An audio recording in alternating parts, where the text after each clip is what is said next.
Over the past day or two, I've been uploading shorts to my channel about how I've completed work on the mushroom farm, but I didn't make any vertical videos for the people that like long form content. Sorry guys, but if you haven't seen those, go check them out.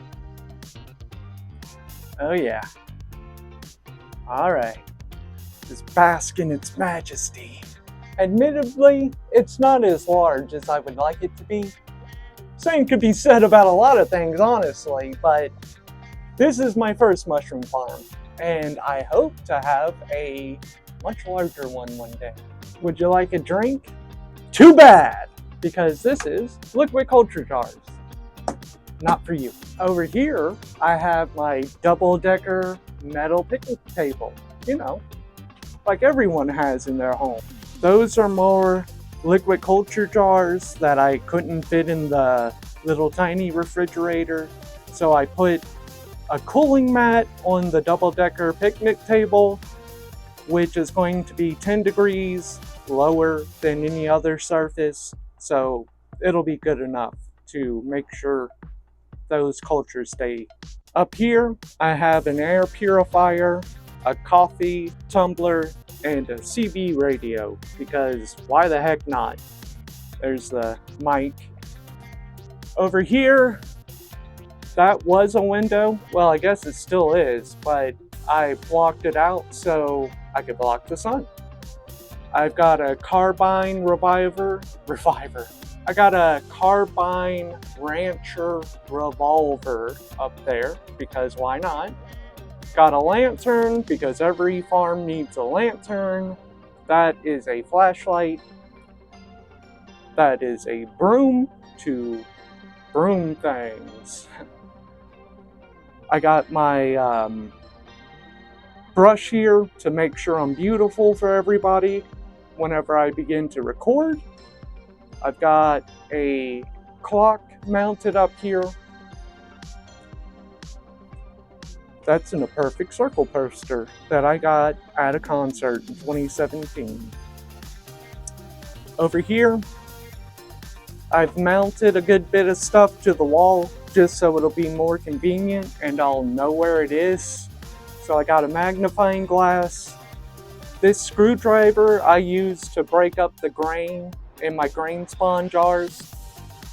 These are scalpels, tweezers, scissors, you know, mycology toolkit. And then I got a mushroom knife as well, mounted up there. Got a good pair of Cobalt scissors. My label maker, that is a key element to this whole operation. And that's a selfie stick, I guess, for when I'm feeling cute. Over in this corner, I have my still air box set up, and I also have a camera mounted above it so I can record myself working inside of it.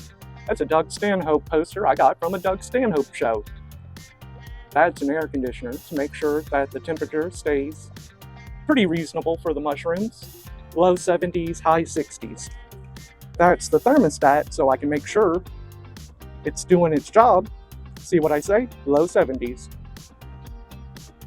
It's just a power brick mounted, and I have this little Bluetooth speaker. This thing is a champ. It has stood the test of time. It has gone through 2 truck drivers, probably about 1 million miles of highway, and now I got it mounted on an AC unit in a mushroom farm. What a life. Over here, I've got some greenhouses. I would love to have way more mushrooms in them, but unfortunately I don't right now. That is a greenhouse I tried to make kind of like these two. I ordered the tarp offline. I thought it would come with the shelves and everything else, but it was just the tarp. So I got some PVC pipes and some elbows and slapped together a greenhouse myself on top of some old shelves I had laying around. What else? That is for screws, but honestly, I always use it as my dice rolling container. Over here we have 2 things to feed my addictions: nicotine and a power brick.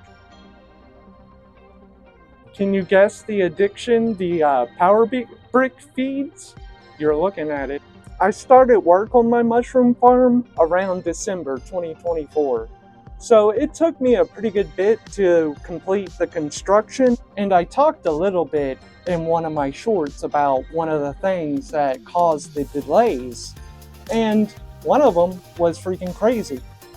Two Texas snowstorms back to back. And they were separated by about a month. So after the first one, it was like, okay, that was a little bit crazy, but it'll probably be 10 years before it snows in Texas again. And then a month later, 1 month, it was a freaking another snowstorm.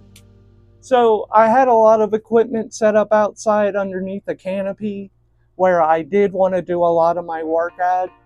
And I was live streaming myself do it out there, but the Texas snowstorms destroyed both of my work areas.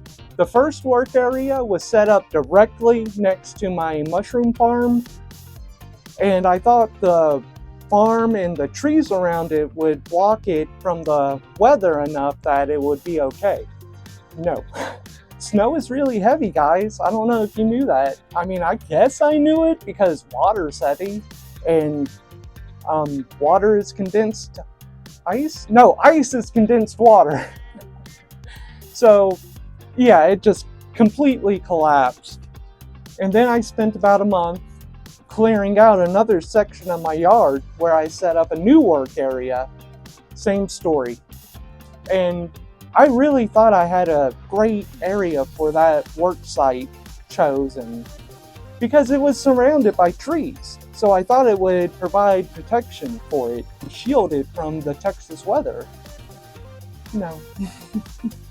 So I set everything up in my garage for a while until I can figure out what the heck I was going to do next. And I still have a decent amount of stuff in my garage right now. And I will continue to work in there to make things like grain bags, grain jars, sterilizing, all that stuff, because I can't really do that in this environment. I don't think I can, at least. That would bring in way too many outside elements that I'm just not comfortable with. Honestly, after a while, I did start to feel guilty because I'm telling people in my comments and in my day-to-day life that, hey, just hang in there, it's coming. You're going to get them mushroom videos.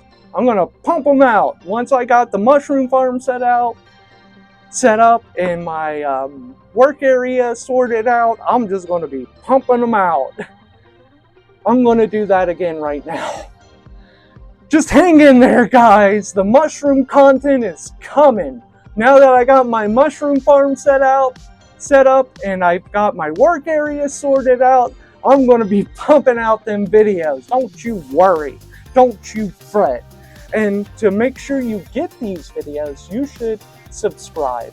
And if you want to show us how cool you are as a person, you'll also give the video a like. Oh yeah. And have a nice day, I guess.